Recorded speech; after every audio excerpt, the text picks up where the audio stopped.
warahmatullahi wabarakatuh. Selamat pagi dan halo teman-teman semua. Hari ini kalian sedang menyaksikan Wasilah Podcast bersama saya Rusmianti.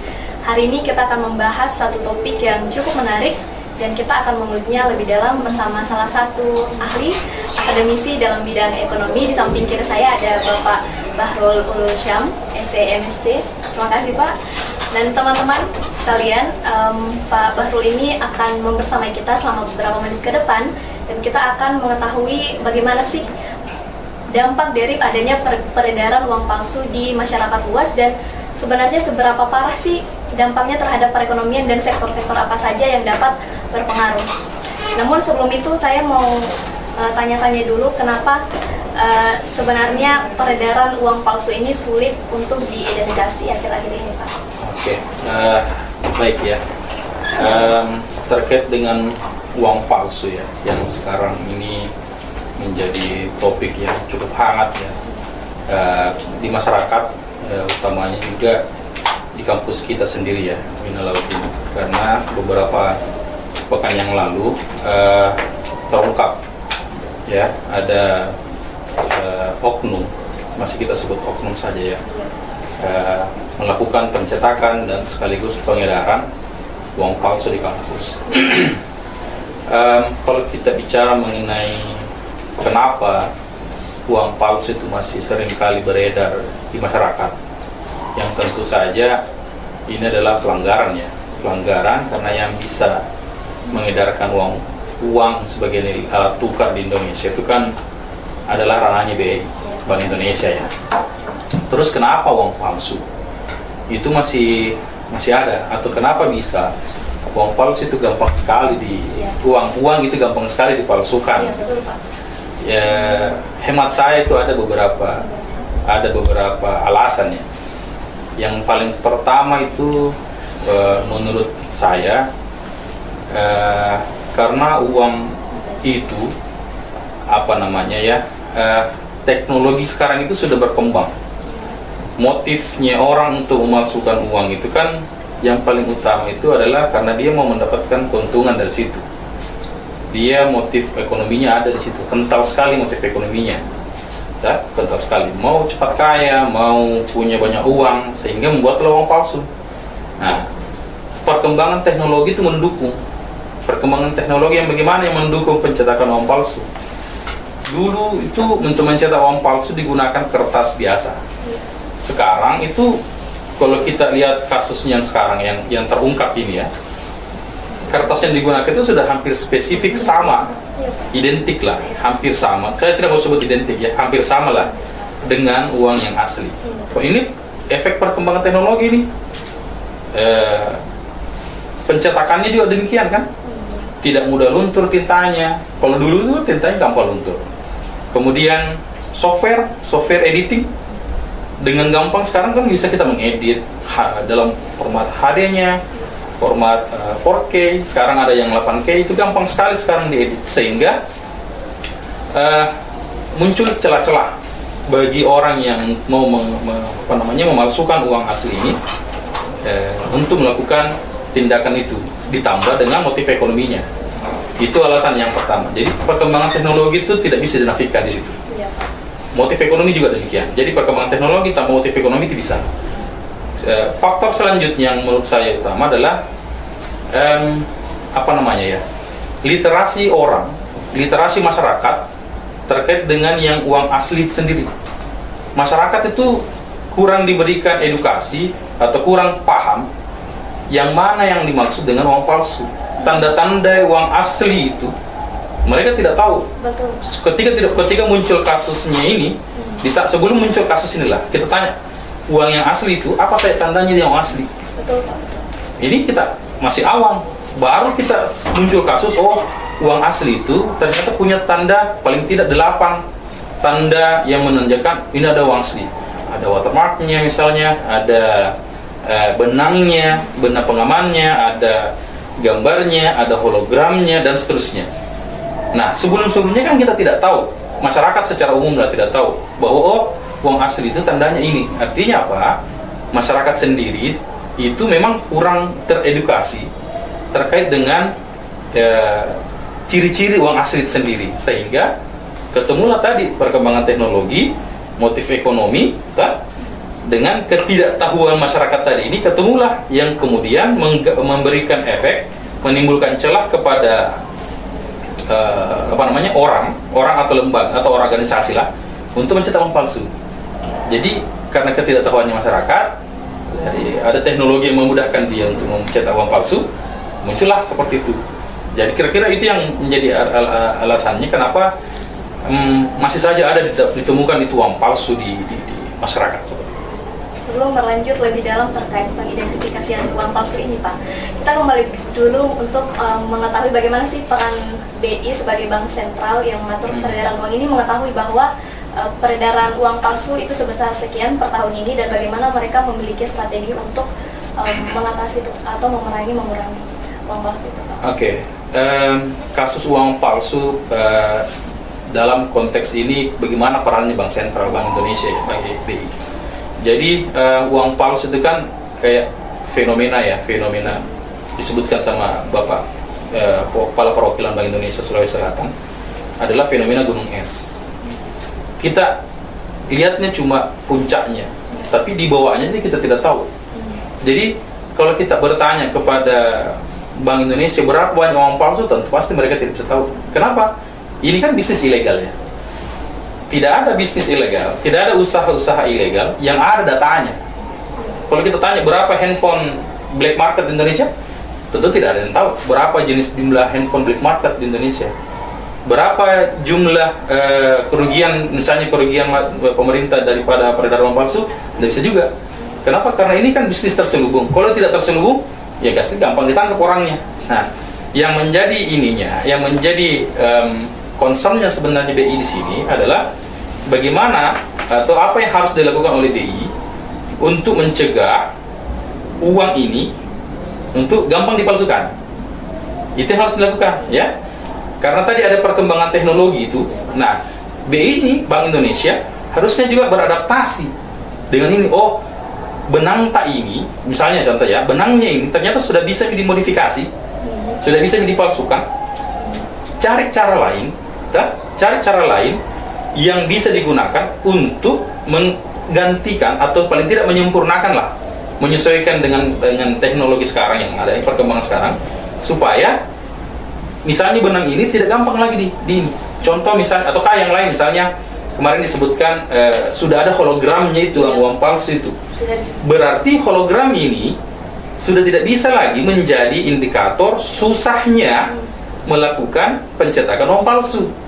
Harus ada cara lain lagi. Misalnya Pak, contoh misalnya sekarang kan ada teknologi QR. Apa susahnya? Misalnya kita setiap seri di situ dibuatkan QR, misalnya contoh saja ini pendapat saja. Dibuatkan situ QR sehingga kita untuk cara uang palsu atau tidak, jadi scan saja. Scan, ada QR-nya, ternyata connect ke BI, teridentifikasi asli. Sekarang kan hampir semua HP, handphone Android kah, handphone dari produsen lain, Apple misalnya, itu ada teknologi QR-nya yang bisa langsung terhubung ke database. Ataukah misalnya nomor seri lah, nomor seri kita bisa cek sendiri, nomor seri kita ketik nomor seri masuk ke BI, oh sudah ada, betul baru ini adalah betul uang asli. Kan seperti itu. Jadi perkembangan teknologi itu kita BI harus selalu selangkah di depan dibandingkan dengan orang yang mau menyalahgunakan kewenangannya. BI itu harus di depan. Kenapa? Karena kalau tidak di depan, ya yang ini efeknya tadi. Hologramnya sudah bisa dipalsukan, pitanya sudah bisa dipalsukan, tintanya sudah tidak luntur.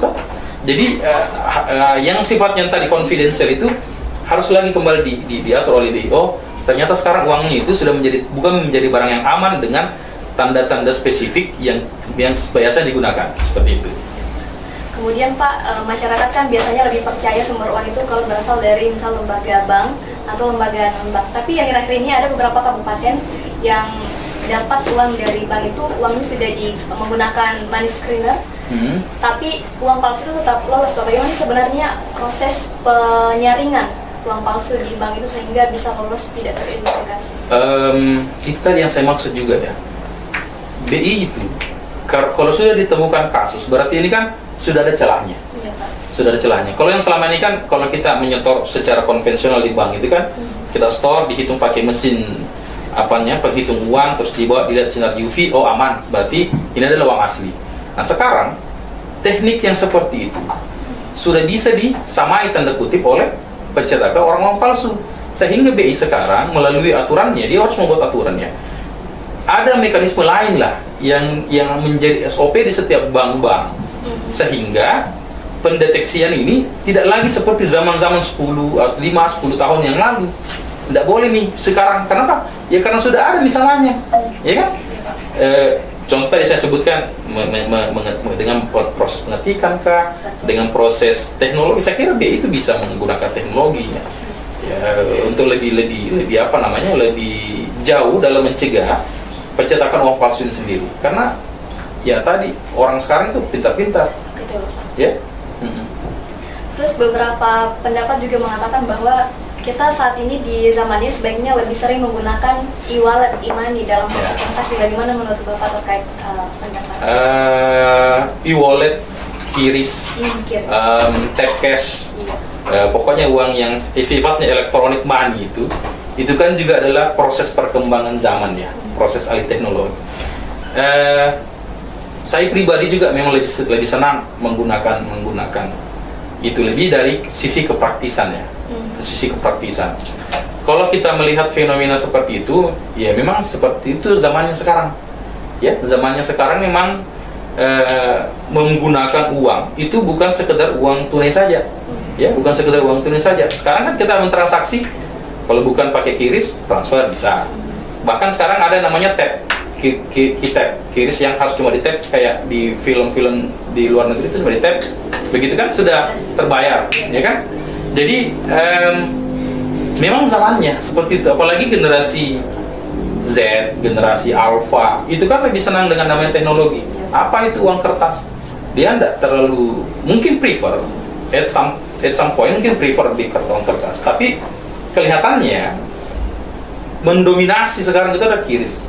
Coba kita ke Indomaret atau ke toko-toko lah yang biasanya kita biasa menggunakan QRIS, kemudian tidak temukan QRIS, kita merasa, toko apa ini, Di? Kenapa tidak kurang layanannya?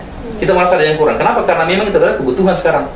Ya, kebutuhannya memang itu adalah layanan berbasis uang elektrik tadi itu. Ya, dan memang itu sejalan kelihatan dengan kebijakannya pemerintah melalui Bank Indonesia untuk mengontrol jumlah uang beredar tadi.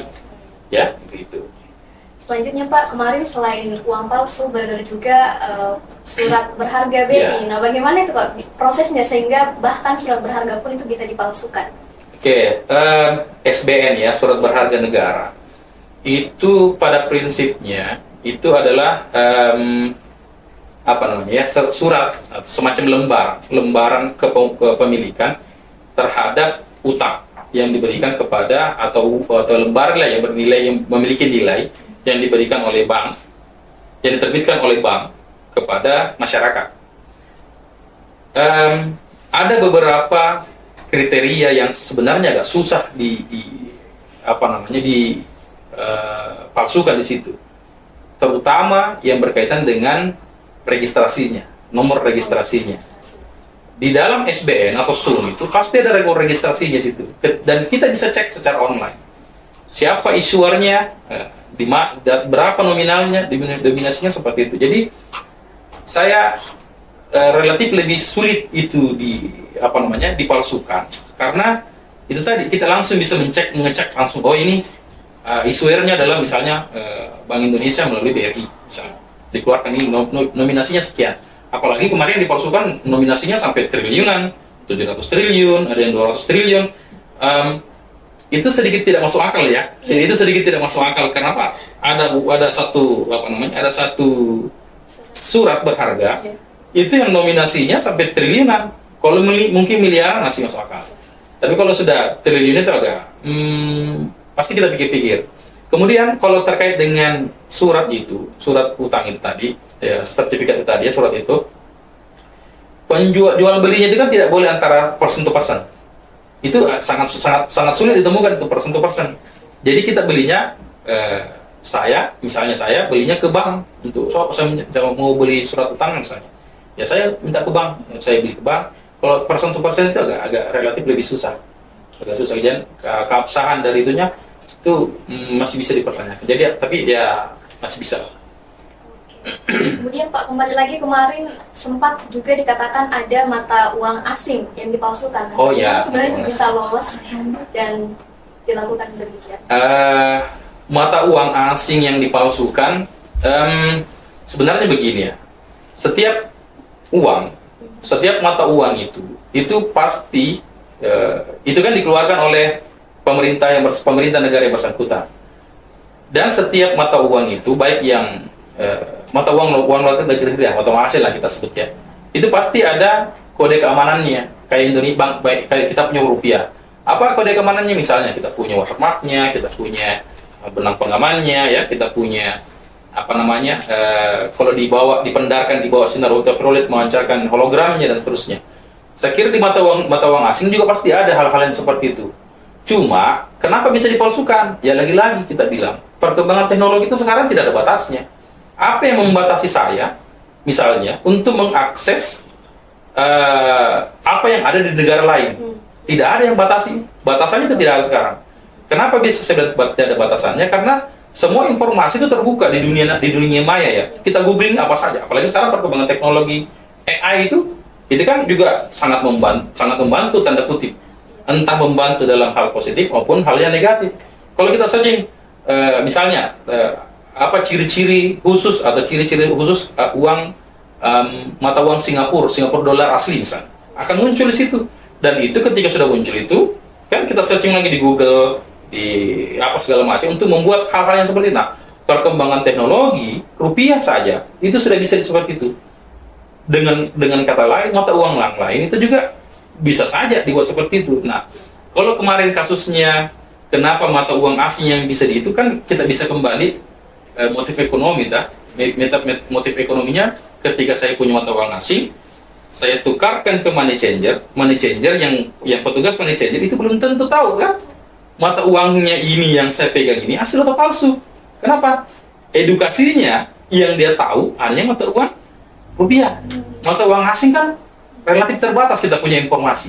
Ketika saya memasukkan ke money changer misalnya, petugas money changernya bisa saya terima saja. Karena dia masih mungkin saja kepemahamannya terhadap pengetahuan terhadap mata uang asli yang asing itu masih juga terbatas. Terkait ini Pak, kan tadi sudah ada surat berharga, kemudian mata uang asing, mata uang rupiah, dan fenomena peredaran uang palsu ini bukan hanya tahun ini Pak, biasanya terjadi setiap tahun dan itu jumlahnya minimal ratusan juta. Bagaimana itu bisa berdampak pada perekonomian kita dan sektor-sektor apa saja yang terdampak akibat adanya perbuatan itu? Oke, kita bicara teori dulu ya. Kita bicara teori. Di dalam teori, peredaran uang itu, ya ada namanya teori kuantitas uang. Teori kuantitas uang itu menghubungkan antara jumlah uang beredar, money supply, yang berkorelasi langsung dengan tingkat harga atau inflasi. Kalau jumlah uang beredar atau money supply-nya meningkat, atau dalam artian menjadi lebih banyak, maka korelasinya dengan harga atau inflasi akan meningkat juga. Ya, pasti akan meningkat. Contohnya bagaimana? Misalnya waktu musim-musim lebaran lah. Musim lebaran itu kan banyak uang, pasti harga-harga naik. Jadi korelasinya adalah semakin banyak uang beredar, harga akan semakin meningkat. Uang palsu pasti akan menambah jumlah uang beredar. Pasti akan menambah jumlah beredar. Berapapun di jumlahnya, mau 1.000, mau ratusan juta, mau puluhan juta, pasti akan menambah jumlah uang beredar. Ketika jumlah uang beredar bertambah, maka pasti baru meningkatkan tingkat inflasi. Ya, hanya saja, ya, dalam konteks jumlah uang beredar itu ada dua macam indikator, ada dua macam klasifikasi. Ada namanya M1 itu adalah uang tunai, currency. M2 itu adalah deposito, uangnya masyarakat yang disimpan di bank. Jadi jumlah uang beredar itu bisa dikategorikan dua. Mau ambil M1 atau M2. Ya, mau ambil M1 M2. Kalau kita bicara uang palsu tentu M1 tak. Nah, jumlah uang beredar di Indonesia, data terakhir yang saya dapat itu sekitar 2.600 triliun. 2000 apa 3000 triliun begitu. M1 triliun, 2000 triliun. Kalau cuma tanda kutip ya, cuma jutaan saja itu uang palsu dibandingkan dengan 1000 triliun, itu tenaganya jutaan palsu tadi, uang palsu tadi itu tidak cukup untuk mempengaruhi nilai jumlah uang beredar. Jadi kalau kita mengatakan apakah ada efeknya terhadap perekonomian secara langsung melalui inflasi, hemat saya belum sampai ke sana, tenaganya belum sampai ke tenaganya. Tapi yang perlu di garis bawahi di sini bahwa uang palsu ini meresahkan masyarakat. Kenapa? Ya kita lihat di masyarakat. Sekarang kan fenomenanya ada dikatakan bahwa uang palsu ini kita tidak tahu ini uang ini ada uang palsu atau asli. Uang asli yang dibelah itu dikatakan uang palsu itu karena sudah bisa terbelah. Padahal betul-betul uang asli. Ini kan menimbulkan gejolak di masyarakat. Nah ini yang lebih mengkhawatirkan sebenarnya. Yang pertama. Yang kedua, orang tidak percaya ini sekarang dengan uang kertas itu, tingkat kepercayaannya terhadap uang kertas itu agak berkurang. Kenapa saya bilang berkurang? Karena bilang, saya lebih baik pakai kiris. Kalau ada kiris saja dibandingkan uang palsu. Nah, saya punya kasus contoh. Ada toko, dia terima uang 900.000. Sebelum kasus uang palsu, terima uang 900.000 uang cash kan aman-aman saja. Tapi sekarang was-was. Kenapa? Jangan sampai uang palsu, kita rugi. Ya kan? Seperti itu. Jadi lebih kepada gejolak yang ada di masyarakat ini, uang palsu ini. Lebih, efeknya itu lebih ke, perilaku atau kondisi di masyarakat. Kalau terhadap perekonomian, masih jauh kalau kita bicara dalam konteks itu.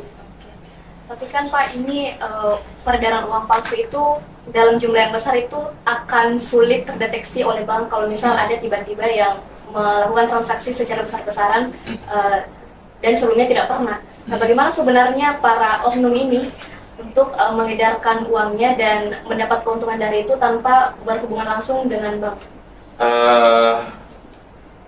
Bagaimana menjawabnya itu? Karena kita ini bukan pengedar uang palsu, tapi kita mencoba masuk ke dalam cara berpikirnya si pengedar uang palsu ya. Kalau yang mereka lakukan itu pasti menukar dalam nominasi yang kecil ya. Nominasi yang kecil. Tidak mungkin dia mau berani store uang misalnya 10 juta dan 10 juta itu uang palsu semua. Itu sangat rawan bagi mereka ya, sangat rawan bagi mereka. Sehingga yang perlu diantisipasi itu adalah penukaran uang kecil-kecilan tadi itu ya, yang tentu saja pasti melalui toko-toko yang kecil, retail kecil, tempat penukaran uang kecil. Karena kan banyak kan cabang-cabang misalnya BNI, ATM Mini, ATM Mini, ya, BRI, BNI, tempat-tempat seorang Berling ya, Berling, itu kan mereka store. Nah itu mereka yang harus diberikan edukasi. Jangan sampai dia terima uangnya 500.000 tapi kali 100 itu sudah 50 juta. 50 juta kan? Jadi kalau misalnya para pemilik toko retail ini Pak mendapati satu uang yang curigai palsu, apa yang bisa dia lakukan? Kemana dia bisa melaporkan hal itu? Langkah yang ditempuh sama yang kemarin nih, pengungkapan uang palsu itu kan berawal dari unit pegadaian ya, pegadaian lah. Ketika menerima uang itu dia lihat uang palsu ini, kemungkinan besar ini adalah uang palsu. Dia minta biodatanya dulu, dia minta biodatanya, kemudian di belakang kan kemudian menghubungi pihak berwenang. Langkah yang paling pertama, tentu saja pasti langsung kita hubungi pihak berwenang. Ini ada yang dicurigai sebagai uang palsu, dilaporkan apapun kejadiannya, kemudian paling tidak identitas orang yang dicurigai mengedarkan uang palsu itu harus diketahui, paling tidak difoto ataukah terekam dalam kamera CCTV seperti begitu. Karena yang paling dirugikan kan dari uang palsu ini kan yang masyarakat itu sendiri. Kita masuk ke mungkin cara pengidentifikasiannya Pak, karena tadi kan sudah dijelaskan seberapa canggih teknologi itu dan akan sulit diidentifikasi dengan cara-cara yang sebelumnya karena sudah ada peniruan atau hampir mirip bagaimana bentuk-bentuk hologramnya dan juga benar-benarnya. Mungkin ada satu cara atau beberapa cara yang bisa diberikan kepada masyarakat untuk di zaman sekarang. Oke, baik. Cara paling sederhana ya, karena yang harusnya bukan kapasitas yang bicara ini harusnya adalah Bank Indonesia yang mengidentifikasi itu. Tapi cara yang paling sederhana, yang paling harusnya kita lakukan adalah yang 3D itu tadi. Melihat meraba, dilihat, diraba, diterawang. Kita melihat dulu, ini uang entah, uangnya ini, karena kan begini, hampir tiap hari kita pegang uang kertas, hampir tiap hari. Tentu dalam memori kita, secara tidak sadar, oh merabanya itu kita sudah tahu, oh ini uang palsu, kelihatan uang asli. Kalau ada sesuatu yang lain-lain kita rasa, kayaknya itu kan sudah potensi, kayaknya uang palsu. Ketika sudah mengatakan kayaknya, berarti tentu kita akan langkah keduanya apa? Dengan melihat, meraba, kemudian diterawang, oh ini uang asli ini, apa segala macam, gitu. Jadi paling tidak langkah yang bisa kita tempuh itu tadi, melihat, diraba dan terawang. Dan ini yang paling membekas dalam memori kita kan. Hanya saja biasanya itu orang ketika jual beli itu kan langsung saja kita ambil 100 nih. Apalagi kalau misalnya kayak pedagang-pedagang kayak penjual pentolan, penjual batagor itu langsung saja diambil. Oh yang 100 ribu sini. Sudah. Nah itu yang sekarang ini kan menjadi peringatan lah bagi mereka, early warning, bahwa oh, jangan seperti itu lagi sekarang. Kita harus kita harus cek baik-baik nih uangnya, apakah uang yang saya pakai ini adalah, saya terima ini adalah uang yang palsu atau tidak. Nah paling tidak cara yang tadi itu 3, karena cara yang lain itu agak susah. Karena kita harus, tidak mungkin kan ketika transaksi terus kita lihat baik-baik, ada hologram yang ya, ada pitanya. Karena orang ini mau transaksi cepat ini, paling tidak kan 3 tadi itu, dilihat, diraba dan terawang, untuk melihat apakah uang asli atau palsu. Gitu. Kemudian Pak, untuk mungkin lembaga-lembaga non-bank itu bagaimana sih mereka mengidentifikasi apakah mereka juga punya scan hologram seperti di bank-bank? Seperti di bank-bank ya. Oh, lembaga-lembaga keuangan kecil. Kalau menurut saya kemarin-kemarin mungkin belum mereka punya kayak scan UV, sinar UV itu, ataukah detektor uang palsu atau asli, itu belum. Tapi ini adalah terbongkarnya kasus yang ini, uang palsu ini, kemudian harusnya menjadi pelajaran bagi mereka bahwa sekarang saya harus menyiapkan yang harga barang detektor uang palsu ini, mana detektor ini, untuk melihat ininya apa namanya, uang yang saya terima adalah uang palsu ataukah uang asli, ya kan? Ini kan memproses pembelajaran. Kita tidak harus menerima dulu uang palsu baru kita membeli mana detektor itu tadi, tak? Asli uang keasliannya, skenario-nya segala macam. Jadi apakah kemudian apa yang harus dilakukan oleh lembaga-lembaga keuangan kecil yang seperti itu? Ya paling tidak beli dulu itu alat ininya, kemudian tetap melakukan protokol 3D itu tadi yang saya maksud, melihat, diraba dan terawang. Kemudian baru ada hal-hal lain yang menjadi tambahan, aspek-aspek tambahan, karena mereka inilah yang akan menjadi pihak yang paling dirugikan ketika terjadi peredaran uang palsu itu tadi. Kemudian Pak, selain inflasi, dari perspektif ekonomi apa saja yang ikut tergesek dengan adanya peredaran uang palsu ini? Uang palsu ini kan tentu adalah masalah ya, di dalam perekonomian. Selain dari inflasi, kemudian apa yang bisa, sektor mana saja yang bisa berdampak kepada peredaran uang ini? Saya kira sektor-sektor lain itu belum terlalu berdampak ya, karena kita lihat juga sekarang kan gejolaknya jual beli masih tetap berjalan, belum ada PHK gara-gara uang palsu. Yang paling mendominasi itu tadi saya bilang bahwa masyarakat ini gelisah, uang yang saya terima ini uang palsu atau bukan. Ketika saya bertransaksi ini, uangku ini uang palsu atau bukan, meskipun kita dari ATM kan kita juga belum, padahal uang dari ATM ini kita ambil, kita kemudian masih tidak yakin uang ini asli atau palsu, padahal sudah jelas-jelas sudah keluar dari ATM, ya kan begitu terjadi di masyarakat. Penjual saya juga begitu sekarang di dekat rumah, dia sekarang itu agak kebingungan, saya terima uang 100 itu apa saya harus senang atau bagaimana, dia juga agak khawatir. Nah itu tadi keresahan masyarakat ini yang menjadi menjadi efek ininya uang palsu itu sendiri, lebih kepada ke arah situ saya lihat efek ininya, lebih pada efeknya gitu. Kemudian untuk terkait hal ini, peredarannya apa saja sih yang bisa dilakukan BI, mungkin menjalar dalam bentuk apa Pak di masyarakat untuk memberikan edukasi? Edukasi uang yang paling efektif kemarin dan membekas sampai sekarang adalah 3D tadi. dilihat, diraba dan terawang. Itu sangat membekas itu. Itu kan dulu iklannya masif melalui televisi nasional. Cuma sekarang perbedaannya adalah generasi sekarang ini menonton TV nasional itu relatif porsinya kecil dibandingkan dengan media sosial. Ya, porsinya menonton itu lebih kecil dibandingkan media sosial. Sehingga apa yang bisa dilakukan oleh BI? Ya tentu saja edukasinya tidak boleh mengikuti yang zaman yang dulu-dulu ini. Eranya sekarang kan era digital, media sosial, TikTok, Instagram, Facebook. Nah, BI bisa masuk lewat di situ, menyelipkan iklan-iklan, menyelipkan bahan-bahan edukatif. Misalnya ketika ke bank kita ada videotronnya, misalnya di bank-bank, oh begini caranya mengidentifikasi uang palsu. Kita jalan ke misalnya tempat-tempat keramaian, bioskop, apa segala macam, pas kita menonton film, oh muncul lagi di situ edukasi. Itu kan hal-hal yang kemudian bisa dilakukan. Meskipun apa yang mau disampaikan sebenarnya adalah hal yang lama. Cuma media yang digunakan adalah media yang sesuai dengan apa yang terjadi sekarang. Ya, seperti itu. Kalau orang-orang generasi Y, generasi X itu kan, atau baby boomer itu sudah paham itu 3D itu tadi.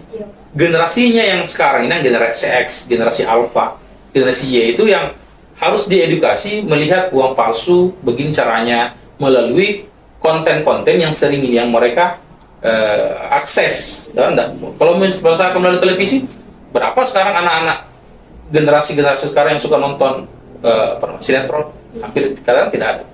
Jadi menggunakan media yang biasa digunakan atau yang diakses oleh generasi-generasi sekarang. Itu saya kira yang bisa dilakukan. Terus terkait bagian kredibilitas bank-bank itu Pak, dengan adanya uang palsu ini bagaimana bisa dikembalikan citranya baik-baik? Sebenarnya yang hilang itu bukan kredibilitas banknya. Kredibilitas bank itu tetap ada. Yang hilang kredibilitasnya adalah uang ini tadi, uang ini. Kalau bank ya kita tetap ke bank. Ke bank kita tetap menggunakan transfer, kita tetap menggunakan mobile banking. Kredibilitas yang berkurang itu adalah uang kertas ini tadi. Uang kertas pecahan 100.000, pecahan 50.000. Kenapa ya? Kita sanksi apakah ini uangnya asli atau palsu. Jadi kalau bagaimana cara mengembalikan kredibilitas bank, sebenarnya dalam pandangan saya tuh kredibilitas bank dalam konteks uang palsu ini tidak terganggu. Mereka tidak terganggu. Yang terganggu justru bagaimana membuat masyarakat percaya bahwa 100% percaya bahwa uang yang dia pegang ini adalah betul uang asli, bukan uang palsu. Nah itu ya, karena kan yang mengganggu kan itu sekarang. Uang yang sebagian ini asli atau palsu ya, gitu.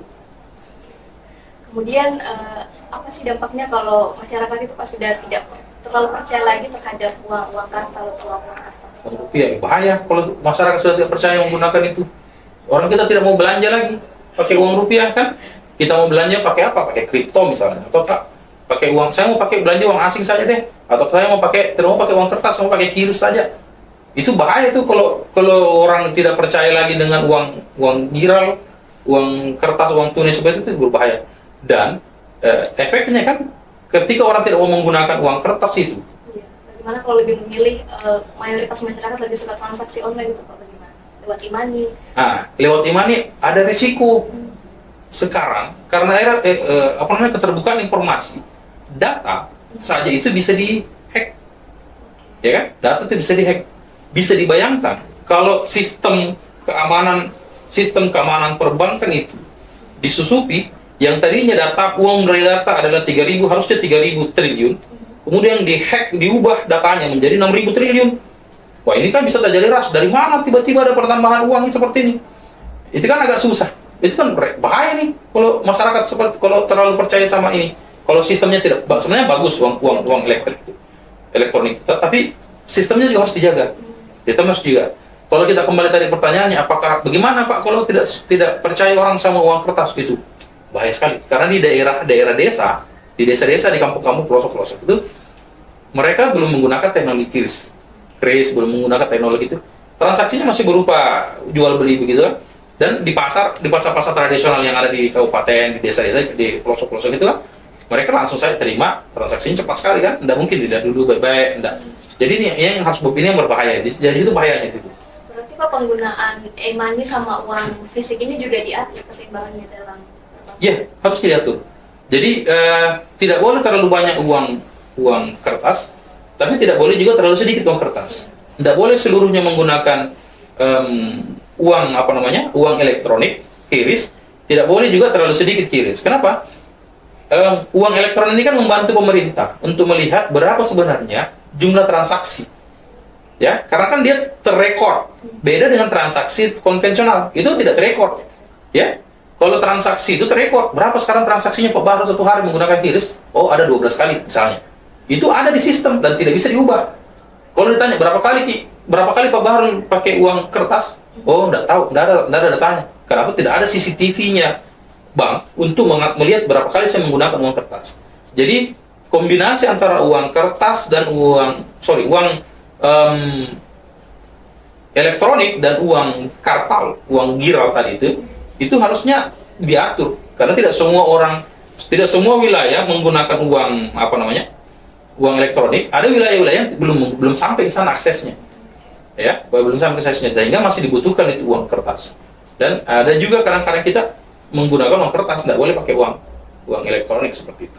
Oke Pak, terakhir mungkin ada pesan atau saran-saran yang bisa diberikan kepada mahasiswa bagaimana mereka bisa ikut andil dalam memerangi peredaran uang palsu masyarakat. Kalau saya menganggap mahasiswa itu punya potensi yang besar, ya, punya peran yang besar, utamanya karena mereka adalah insan cendekia. Mereka mahasiswa ini kan insan cendekia. Yang harus menonjol adalah kecendekiaannya tadi. Bagaimana caranya menonjolkan kecendekiaannya? Tentu dengan meningkatkan literasi, edukasi, ya, literasinya, edukasi dirinya sendiri dulu nih.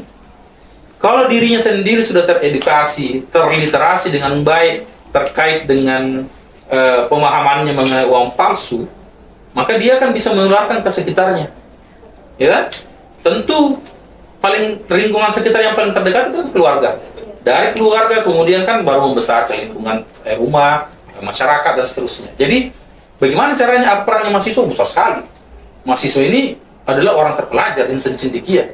Ya, insan cendekia yang paling mudah diberikan informasi yang bisa meresap ke dalam memorinya, yang kemudian bisa diviralkan tanda kutip ya ke lingkungannya.